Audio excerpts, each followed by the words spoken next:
and I was very proud that she came from my home state.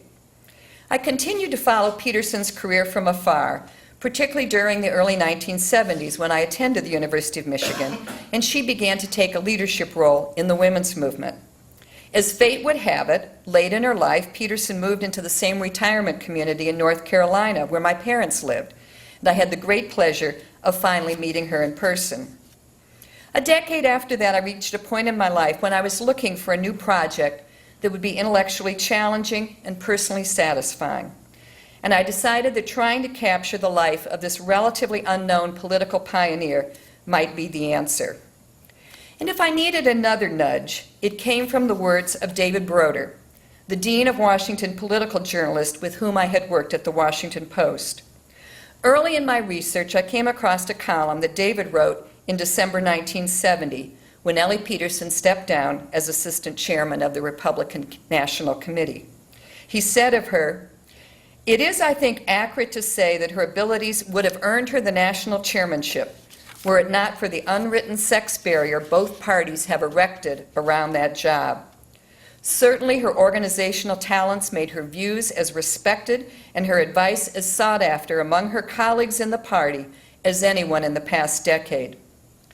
Broder continued, "The role of a woman in politics is an inherently difficult one, especially if her forte is organization. One basic problem all talented women face is the tendency of the parties to shunt them off to some preserve of Tea Party irrelevancies called women's activities." I should note that's a different political context for the term Tea Party than the one we have today.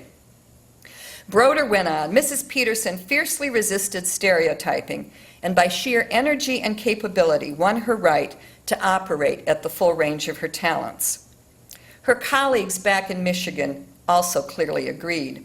In 2003, when members of the Michigan Political History Society were asked to vote on the person who had been the best chair of a state political party over the past 50 years, her name came out on top.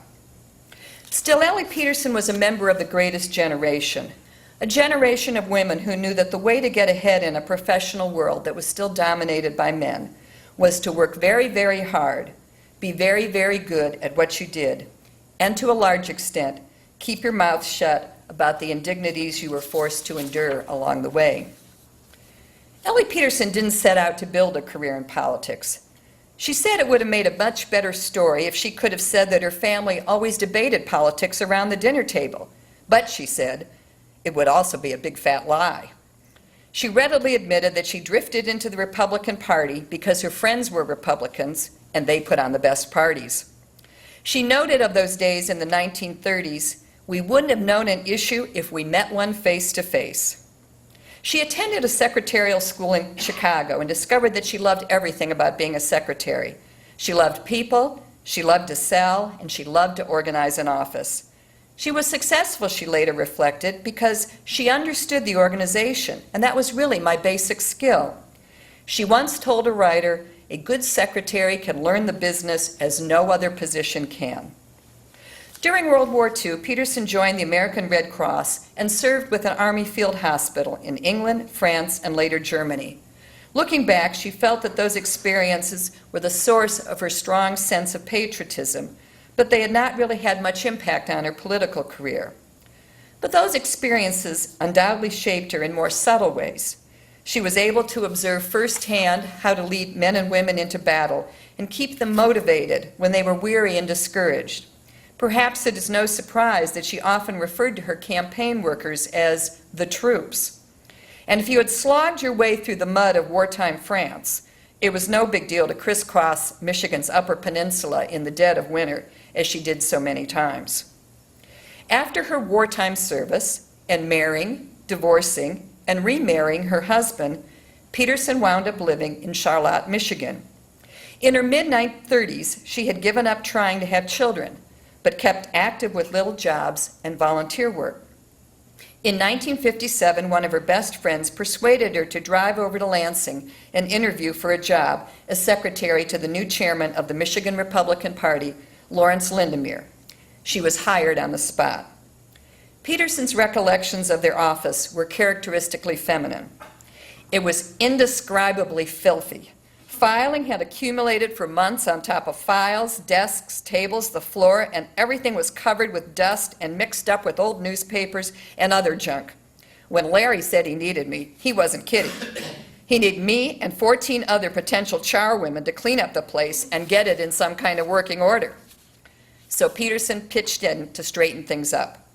Overnight, she became, quote, receptionist, secretary, typist, mail clerk, janitor, cook, helper to all, and mimeograph operator. She cleaned up that office, and then she looked around for the next thing that needed fixing up. It was the Michigan Republican Party. By the end of her first year, she was on the road nearly full time. In those days, she recalled, people organized every precinct, and I found that more fascinating than anything I had ever done in my life. From those days came the subtitle of my book, Mother of the Moderates. Peterson was 43 when she went to work as a secretary for the Michigan Republican Party, and Lindemeer was 7 years younger. At the time, there was a popular radio comedy show called The Aldrich Family, which began each week with the teenager Henry Aldrich responding to his mother's nagging by saying, "Coming, Mother." Lindemeer recalled how he began responding to Peterson that way, and the name stuck. In the course of my research, I talked to many men and women, including some in this audience, who worked for Peterson and described how she took a mother-like interest in their lives, gave them valuable advice, but also set high standards for them. Late in her life, she said there were still 15 to 20 people who began their letters to her by writing, "Dear Mother." Her political children included Christine Todd Whitman, the former governor of New Jersey and administrator of the Environmental Protection Agency, and many others. In recent weeks, it has occurred to me that my book might sell a few more copies or receive more media attention if I'd used the kind of words found in the titles of some other recent political books.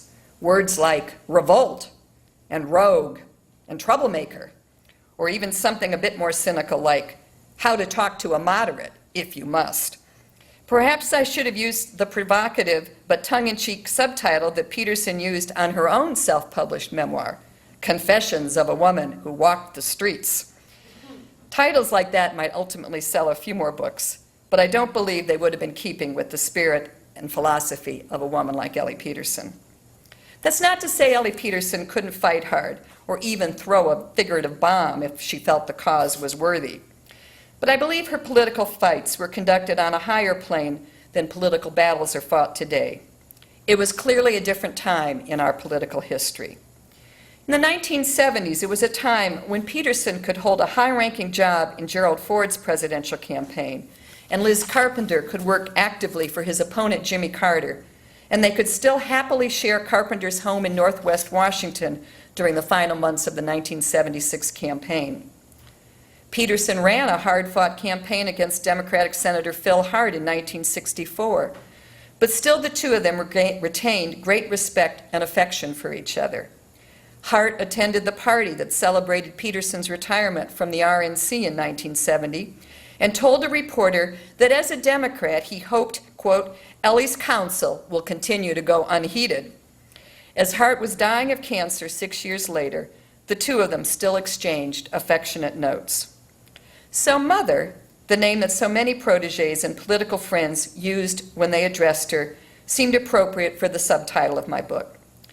And I think the subtitle, Mother of the Moderates, captures the role Peterson played, not only in Michigan, but in the ranks of the National Republican Party in the 1960s and 70s. Much has been written over the past few years about the particular challenges women can face when they seek high public office. Research has shown that women, more than their male counterparts, need to be asked or encouraged to become candidates. That was certainly the case back in 1964. Governor George Romney and his aides were concerned that the governor would not be able to win re-election when Senator Barry Goldwater was at the top of the Republican ticket. So they recruited Peterson to run against Phil Hart, knowing that in the process she would do what she could to keep the party unified that year.